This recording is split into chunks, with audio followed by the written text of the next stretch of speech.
There's a photo. You've probably seen it. A baby, maybe 6 months old, being bathed by Lionel Messi at Camp Nou during a UNICEF charity shoot back in 2007. Just a sweet little moment, right? A charity event, nothing more. Except that baby grew up to wear the number 10 shirt that Messi himself once wore. Same club, same position, same left foot. And when that photo resurfaced in 2024, Lamine's father posted it with a caption that read, simply, "The beginning of two legends." You can't write that. You actually cannot write that. Some stories just arrive already packaged with meaning. But before the wonder goal and the records and the magazine covers and the moment he stood on a Munich pitch at 16 years old and made the entire continent hold its breath, before all of it there was a kid from Esplugues de Llobregat, a small municipality on the outskirts of Barcelona, the kind of place that doesn't produce many global superstars. His father is Moroccan. His mother is from Equatorial Guinea. His full name is Lamine Yamal Nasraoui Ebana, though most of the world only ever needed the first two words. He was born on the 13th of July, 2007, and that detail will matter. The birthday, the timing, the fact that the universe seems to have arranged his entire career around a single deadline. But we'll get there. What you need to understand first is where he started. Not the glamour version of the story, not the highlight packages. The actual start, a modest local club called La Torreta. Not a famous name, not a factory of future stars. Just a neighborhood youth club where a small boy with quick feet and an even quicker left foot started drawing attention. Barcelona's scouts don't miss much.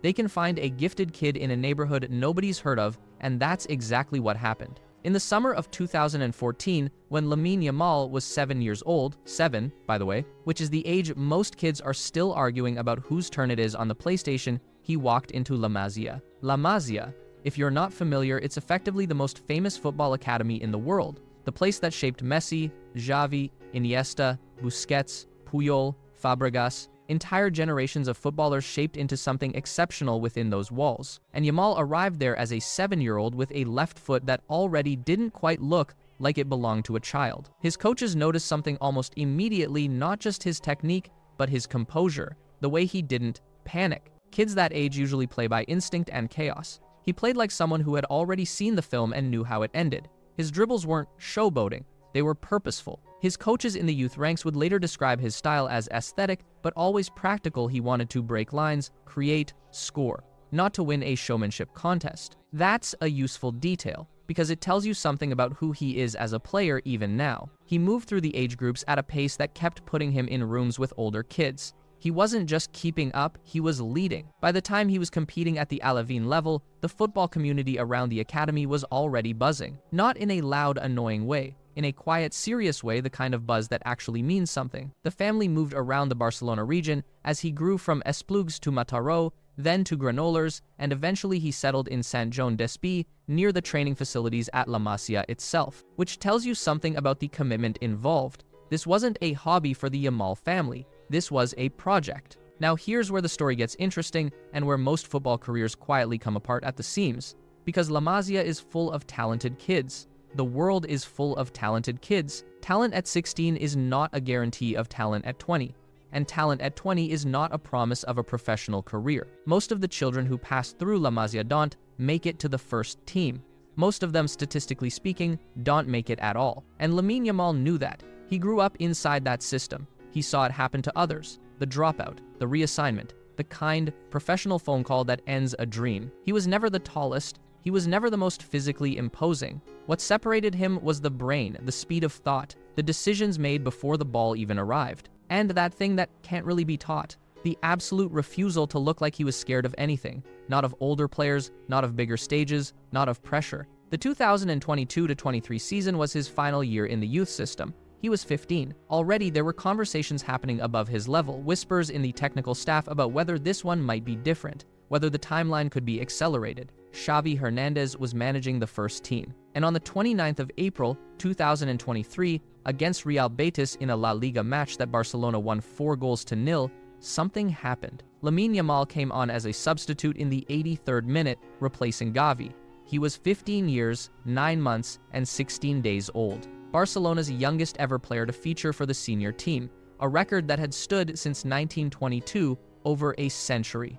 Gone. He received a standing ovation from the Camp Nou crowd. Not because of anything he did in those 7 minutes, it was more of a hello. the crowd recognizing something. And then the season ended, and you'd be forgiven for thinking, okay, nice moment, let's see if it actually means anything. It meant something. He went straight into the first-team squad for the following season, 2023-24, without ever going back.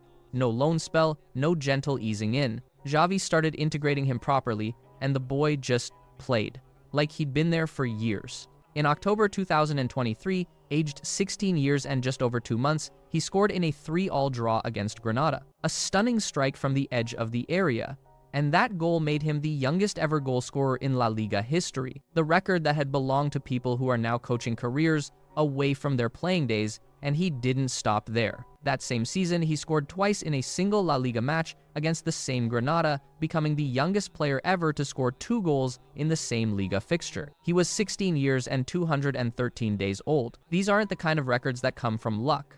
These come from consistent presence in moments that most teenagers would disappear from. By the end of the 2023-24 season, he had made 50 appearances for Barcelona's first team, 50 in a single season. As a 16-year-old, he scored 7 goals and provided 7 assists. For context, there are experienced professionals who happily take those numbers. He was not yet 17, but Barcelona's season as a whole was difficult. They missed out on La Liga. The Champions League run ended prematurely. The team was in transition, and there were questions hanging over the club's direction. Xavi's time at the helm was winding down. None of that touched Lamine Yamal, because summer arrived, and with it, Euro 2024 in Germany. Let's take a breath here, because this is the part of the story that permanently changes how people talk about a footballer. Spain arrived at the tournament not as the favorites. The media conversation was dominated by Cristiano Ronaldo and his possibly final tournament with Portugal, and by Kylian Mbappé, the new Real Madrid Galactico, carrying the hopes of a nation on his freshly broken nose. And then there was Lamine Yamal, 16 years old, still months from his 17th birthday, on the right wing for Spain, next to Nico Williams on the left, and absolutely refusing to behave like someone who should be intimidated. Spain were extraordinary in that tournament. They won every single game 6 from 6. But none of those moments crystallized quite the way the semifinal did.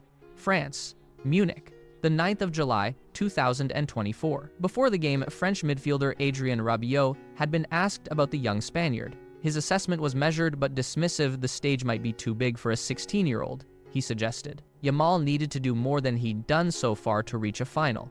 Before the match kicked off, Yamal posted on his Instagram story, "Move in silence. Only speak when it's time to say checkmate." France went ahead inside 10 minutes. Randall Kolo Muani headed in a cross from Mbappé. Spain were behind. And Yamal, 16 years old, 4 days from his 17th birthday, received the ball wide on the right, shifted it onto his left foot, and curled a shot from about 25 yards that bent in off the post and into the net. Mike Maignan, one of the best goalkeepers in the world, had no chance. The stadium erupted. Spain equalized. Dani Olmo added a second minutes later. Spain won 2-1. The record Lamine Yamal broke with that goal, youngest goal scorer in the history of the Men's European Championship, a record that had stood since 2004, held by a Swiss player named Johan van Lanten.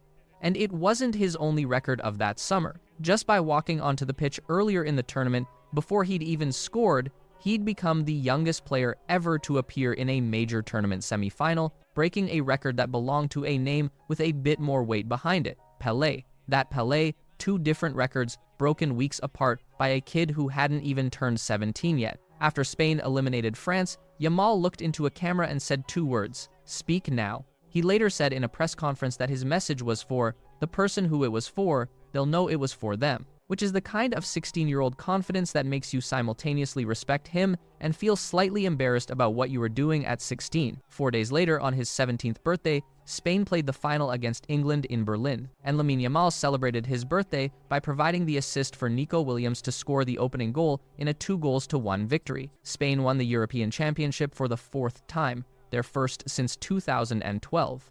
And Lamine Yamal became the youngest player ever to win a major international trophy. He was 248 days younger than Pelé was when Brazil won the 1958 World Cup. That's not a coincidence or a quirk of timing, it's just that the football world had a new youngest, and his name was Yamal. He was named Young Player of the Tournament. His semi-final goal was named Goal of the Tournament. He was included in the Team of the Tournament. He had scored once and assisted 4 times across 7 games. and the entire world, which had not quite been paying attention before, was paying attention now. When the new season started, 2024-25, Barcelona had a new manager. Hansi Flick came in and built his attack around 3 players: Robert Lewandowski as the number 9, Rafinha on the left, and Lamine Yamal on the right. And that front 3 was genuinely one of the most entertaining attacking units in European football that season. That October, at the Bernabeu, one of the most hostile venues in world football, Yamal scored Barcelona's 3rd goal in a 4-1 victory over Real Madrid. He was 17 years and 105 days old. It made him the youngest player in history to score for Barcelona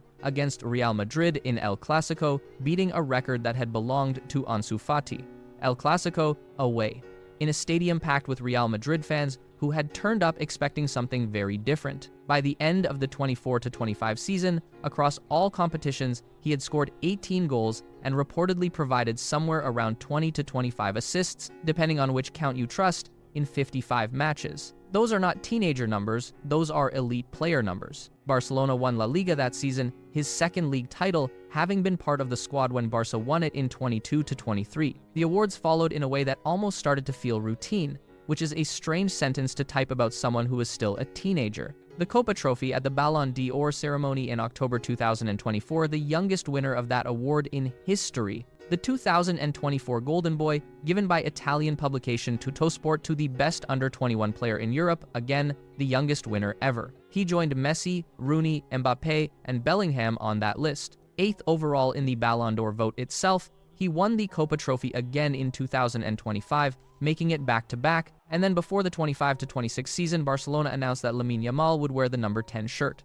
Not just any number 10, Messi's number 10, the number that had hung at Camp Nou like a ghost after the Argentines' departure, the number that no one had really touched, not properly, because the weight of it felt too heavy. And Barcelona handed it to an 18-year-old who had spent his first 6 months of life being bathed by the man who made it famous. The current season, 25-26, has continued in much the same direction. By mid-June of 26, he had scored 16 goals and provided 11 assists in La Liga alone, with further contributions in the Champions League. Barcelona won another La Liga title. The boy is now carrying the number 10, and not merely holding it up, he's filling it. Something worth sitting with though. This story isn't finished. He's 18. He turned 18 in July of 25. The records he's broken were set by people who had already played entire careers by the time Yamal was that age. As of right now, the 2026 World Cup is actually underway across the United States, Canada, and Mexico, and it's his first one. He went into the tournament managing his way back from a hamstring injury picked up that spring, with Spain, the reigning European champions, easing him back into action rather than throwing him straight into the deep end. How that story finishes, nobody knows yet. That's the part we can't script for you, because it's still being written as you watch this. What is it about him, really? Because there are gifted young players every generation. The game produces them regularly enough that you can grow cynical, but Yamal has something specific that's harder to quantify. He doesn't seem to carry the emotional weight of expectation the way most young players do. The bigger the moment, the more comfortable he appears. Not arrogant, exactly, but genuinely at home in situations that should feel overwhelming.